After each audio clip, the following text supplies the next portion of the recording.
So, I stopped at a Jack in the Box on the way here, and the girl behind the counter said, "Hiya, are you having an awesome day?" Not, "How are you doing today?" No, "Are you having an awesome day?" Which is pretty shitty, because it puts the onus on me to disagree with her. Like, if I'm not having an awesome day, suddenly I'm the negative one. Usually, when people ask how I'm doing, the real answer is, I'm doing shitty. But I can't say I'm doing shitty because I don't even have a good reason to be doing shitty. So if I say I'm doing shitty, then people say, "Why? What's wrong?" And I have to be like, "I don't know, all of it." So instead, when people ask how I'm doing, I usually just say, "I am doing so great." But when this girl at the Jack in the Box asked me if I was having an awesome day, I thought, well, today, today I'm actually allowed to feel shitty. Today I have a good reason.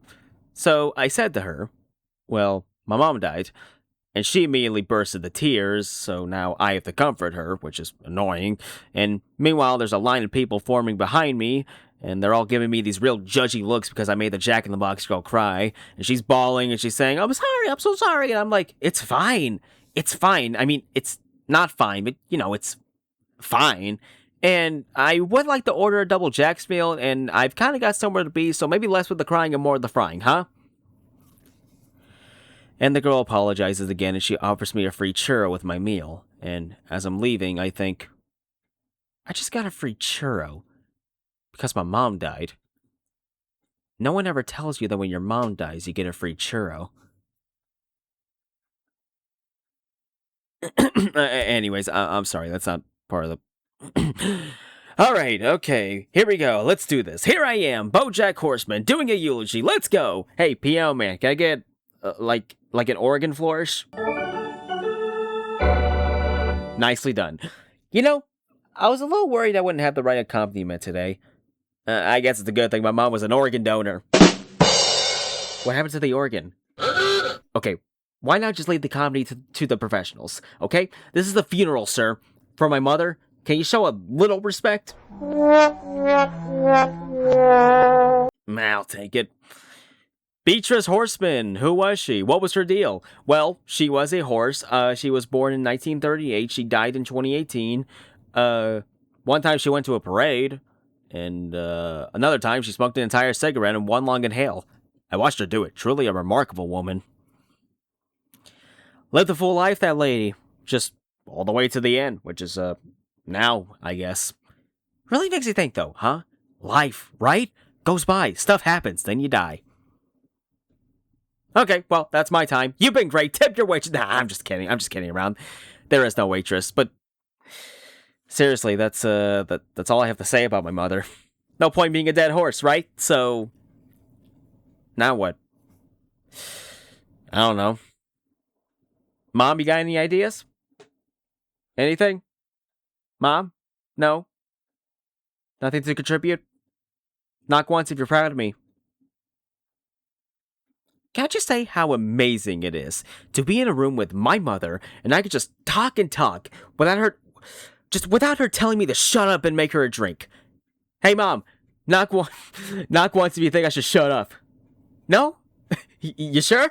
I mean, I don't want to embarrass you for making this eulogy into a mealogy. So seriously, if you want me to sit down and let someone else talk, just knock. I will not be offended. No? Meh, your funeral. Sorry about the closed casket, by the way. Oh, she wanted an open casket, but she's dead now, so who cares what she wanted? No, that sounds bad. I'm sorry. I think that if she could have seen what she looked like dead, she'd agree it's better this way. She looked like this. Kind of like a pissed off toy dinosaur. The coroner couldn't get her eyes closed, so now her face is forever frozen in a mask of tremendous horror and anguish. Or, as my mom called it, Tuesday! Tuesday! My mom called it Tuesday. Hey mom, what'd you think of that joke? You like it? You never did care for my comedy. Here's a story. When I was a teenager, I performed a comedy routine for my high school talent show. There was this this cool jacket that I wanted to wear because I thought it would make me look like Albert Brooks. And for months, I saved up for this jacket. But when I finally had enough, I went to the store and it was gone. They had just sold it to someone else. So I went home and I told my mother, and she said, "Let that be a lesson. That's the good that comes from wanting things." She was really good at dispensing life lessons that always seemed to circle back to everything being my fault. But then, on the day of the talent show, my mother had a surprise for me. She had bought me the jacket. And even though she didn't know how to say it, I know this meant that she loved me. Now that's a good story about my mother. It's not true, but it's a good story, right? I stole it from an episode of Mod I saw when I was a kid, where she talks about her father. And I remember when I saw it thinking, that's the kind of story I want to tell about my parents when they die. But, I don't have any stories like that. All I know about being good I learned from TV. And in TV, flawed characters are constantly showing people they care with these surprising grand gestures. And I think that part of me still believes that's what love is. But in real life, the big gesture isn't enough. You need to be consistent. You need to be dependably good. You can't just screw everything up and take a boat out into the ocean to save your best friend or solve a mystery and fly to Kansas. You need to do it every day, which is so hard. When you're a kid, you convince yourself that maybe, just maybe, the grand gesture could be enough. That even though your parents aren't what you need them to be, over and over and over again, at any moment, they might surprise you with something wonderful. I kept waiting for that. The proof, just the proof, that even though my mother was a hard woman, deep down, she loved me and cared about me and wanted me to know that I made her life a little bit brighter. Even now, I find myself waiting. Hey, Mom, knock once if you love me and care about me and want me to know I made your life a little bit brighter. My mother did not go gentle to that good night. She went clawing and fighting and thrashing. Hence the face. If you've seen her, I swear to God, the only thing you'd be thinking about right now is that I am nailing this impression. I was in the hospital with her those last moments, and they were truly horrifying, full of nonsensical screams and cries. But there was this moment, this one instant of strange calm, where she looked in my direction and said, "I see you." That's the last thing she said to me. "I see you." It wasn't a statement of judgment or disappointment, just acceptance and the simple recognition that of another person in a room. "Hello there. You are a person, and I see you." Let me tell you, it's a weird thing to feel at 54 years old that for the first time in your life your mother sees you. It's an odd realization that that's the thing you've been missing. The only thing you wanted all along to be seen. And it doesn't feel like a relief to finally be seen. It feels mean, like, oh, it turns out you know what I wanted, and you just wait until the very last moment to give it to me. I was prepared for more cruelty. I was sure that she would get one final zinger about how I let her down, and about how I was fat and stupid and too tall to be an effective Lindy Hopper, how I was needy and a burden and an embarrassment. All that I was ready for. I was not ready for "I see you." Only my mother would be lousy enough to swipe me with a moment of connection on her way out. But maybe I'm giving her too much credit. Maybe it wasn't about connection. Maybe it was, maybe it wasn't "I see you" like, "I see you." Like, "You might have the rest of the world fooled, but I know exactly who you are." That's more my mom's speed. Or maybe she just literally meant "I see you. You are an object that has entered my field of vision." She was pretty out of it in the end, so maybe it's dumb to try to attribute it to anything. Back in the 90s, I was in a very famous TV show called Horsing Around. Please hold your applause. And I remember one time a fan asked me, "Hey, you know that episode where the horse has to give Ethan a pep talk after Ethan finds out his crush only asked him to the dance because her friends were having a dorkiest date contest? In all the shots of the horse, you can see a paper coffee cup on the kitchen counter, but in the shots of Ethan, the coffee cup's missing. Was that because the show was making a statement about the flushy and subjectivity of memory and how even two people can experience the same moment in entirely different ways?" And I didn't have the heart to be like, "No, man, some crew guy just left their coffee cup in the shot." So instead, I was like, "Yeah." And maybe this is like that coffee cup. Maybe we're dumb to try to pin significance onto every little thing. Maybe when someone says, "I see you," it just means, "I see you." Then again, it's possible she wasn't even talking to me because, if I'm being honest, she wasn't really looking at me. She was looking just past me. There's nobody else in the room, so I want to think she was talking to me, but honestly, she was so far gone at that point, who knows what she was saying. "Who were you talking to, Mom?" Not saying anything, huh? Staying, Mom? No rim shot there? God, whatever I'm paying you is too much. Maybe she saw my dad. My dad died about 10 years ago of injuries he sustained during a duel. When your father dies, you ask yourself a lot of questions. Questions like, wait, did you say he died in a duel? And who dies in a duel? The whole thing was so stupid. Dad spent his entire life writing this book, and he couldn't get any stores to carry it or any newspapers to review it. Finally, I guess this one newspaper thought he was pretty hilarious because they ran a review and tore him to shreds. So my father, ever the proud Mary, decided he would not stand for this embarrassment of his honor. He claimed the critic didn't understand what it meant to be a man, so he demanded satisfaction in the form of pistols at dawn. He wrote the paper this letter, saying anyone who didn't like his book, he would challenge to a duel. Anyone in the world. He'd even pay for airfare to San Francisco. Can't say this word. The San Francisco. Please hold your laugh. And a night in the hotel. Well, eventually, this found its way to some cook in Montana, who was as batshit as he was and took him up on the offer. They met at Golden Gate Park and agreed. 10 paces, then shoot. But in the middle of the 10 pages, Dad turned to ask the guy if he had actually read the book and what he thought, but not looking where he was going, tripped over an exposed root and bashed his head on a rock.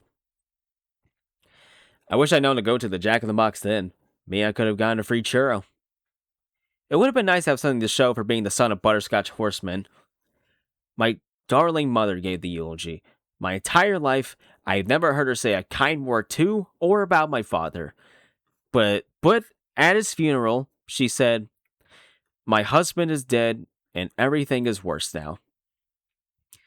My husband is dead, and everything is worse now. I don't know why she said that.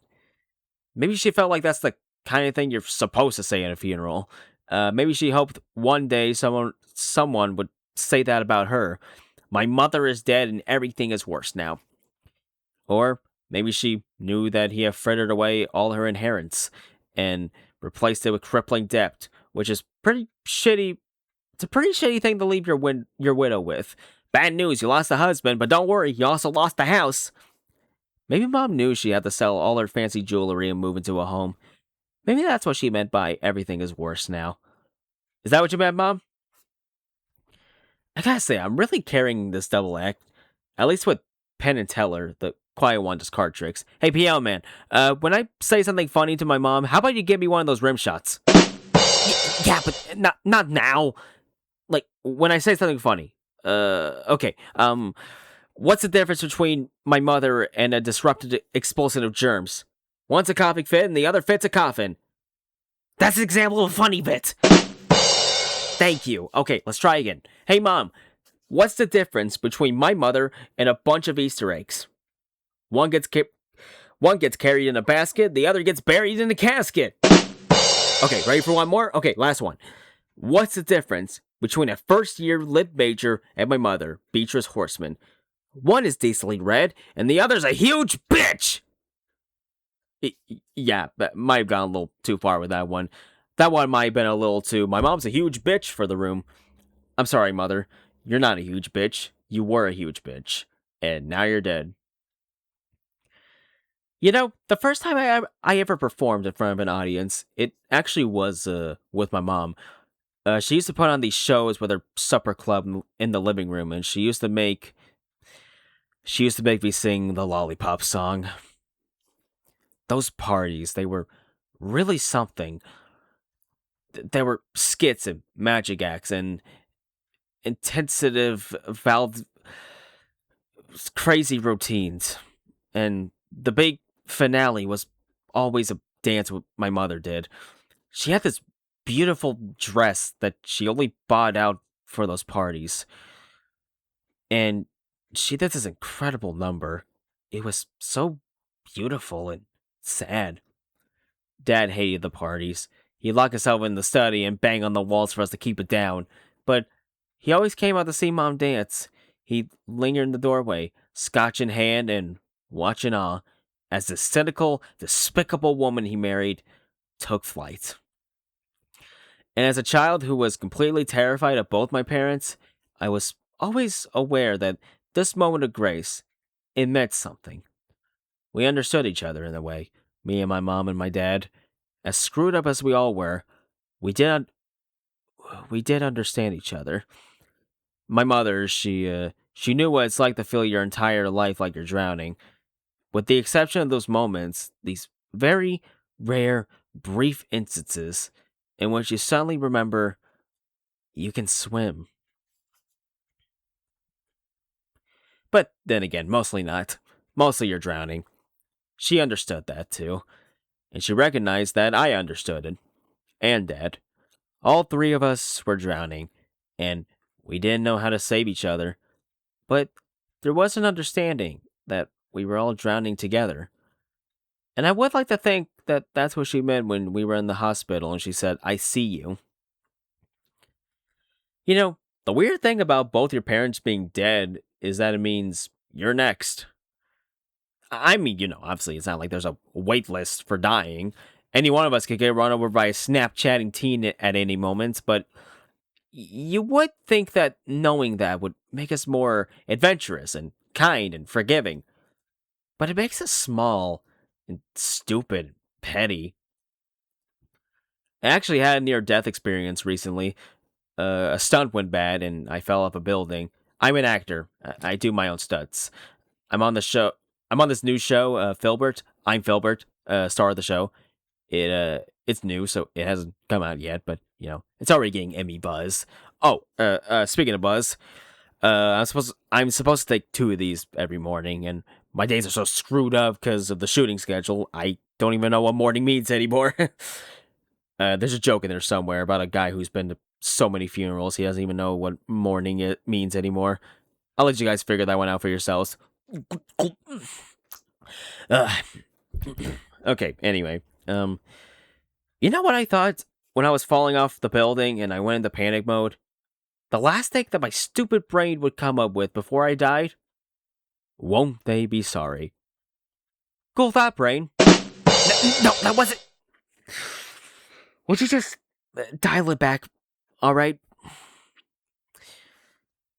I don't even know what day I wanted to be sorry.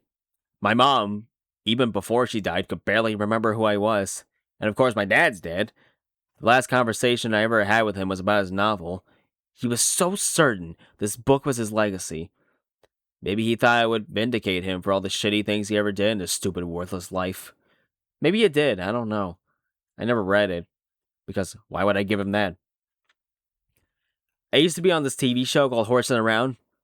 Seriously though, hold your applause. Well held. It was written by my friend Herb Gazaz, who's also dead now. And it stars this little girl named Sarah Lynn, and and it was about these orphans. And early on, the network had a note. Maybe don't mention they're orphans so much, because audiences tend to get sad and find orphans not relatable. But I never thought that the orphans were sad. I always thought they were lucky, because they could imagine their parents to be anything they wanted. They had something to long for. Anyway, we did this one season finale where Olivia's birth mother comes to town, and she was a junkie, and she's gotten herself cleaned up, and she wants to be in Olivia's life again. And of course, she's like a perfect grown-up version of Olivia, and they go to the mall together and get her ears pierced like she's always wanted. Oh, sorry, spoiler alert if you're still catching up a horsing around, this will be a spoiler alert for the season 6 finale. Anyway, the horse tries to warn her. Be careful. Moms have a way of letting you down. But Olivia just thinks the horse is jealous. And when the mom says she's moving to California, Olivia decides to go with her. And the network really juiced the cliffhanger. Is Olivia gone for good?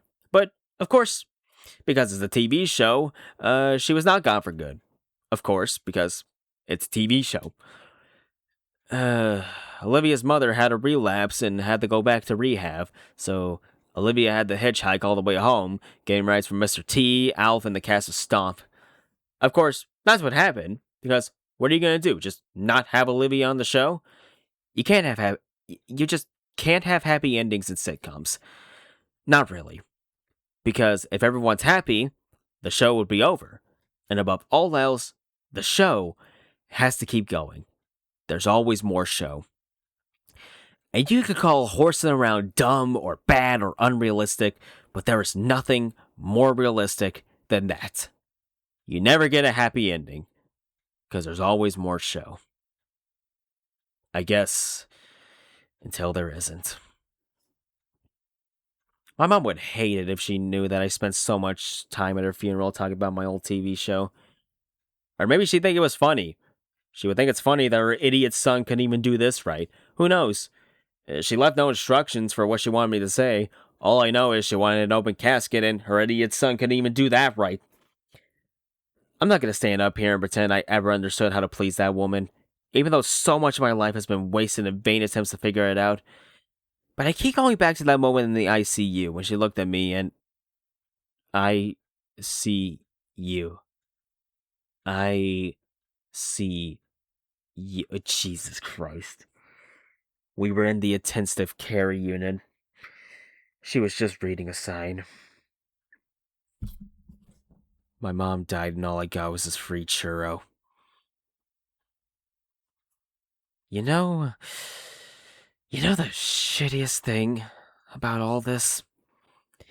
Is when that stranger behind the counter gave me that free churro, that small act of kindness showed more compassion than my mother gave me her entire goddamn life. Like, how hard is it to do something nice for a person? This woman at the Jack in the Box didn't even know me. I'm your son. All I had was you. I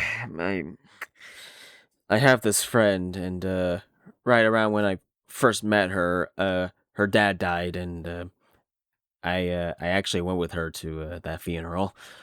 And months later, she told me that she didn't understand why she was still upset, because she never even liked her father. It made sense to me, because I went through the same thing when my dad died, and I'm going through the same thing now. You know what it's like? It's like that show Becker. You know, with Ted Danson. I watched the entire run of that show, hoping that it would get better, and it never did. It had all the right pieces, but it couldn't fit them together. And when it got canceled, I was really bummed out. Not because I liked the show, but because I knew it could be so much better. And now it never would be. And that's what losing a parent is like. It's like Becker. Suddenly, you realize you'll never have the good relationship you wanted. And as long as they were alive, even though you never admit it, part of you, the stupidest goddamn part of you, was still holding on to that chance. And you didn't even realize it until that chance went away. My mother is dead, and everything is worse now. Because now I know I will never have a mother who looks at me from across the room and says, Bojack Horseman, I see you. And I guess it's good to know. It's good to know that there is nobody looking out for me, and that there never was. There never will be. No, it's good to know that I'm the only one I can depend on. And I know that now, man. It's good. It's good. I know that now. It's good. I know that. So it's good. My mother is dead. Well, no point being a dead horse. Beatrice Horseman was born in 1938 and she died in 2018. And I have no idea what she wanted. Unless she just wanted what we all want, to be seen.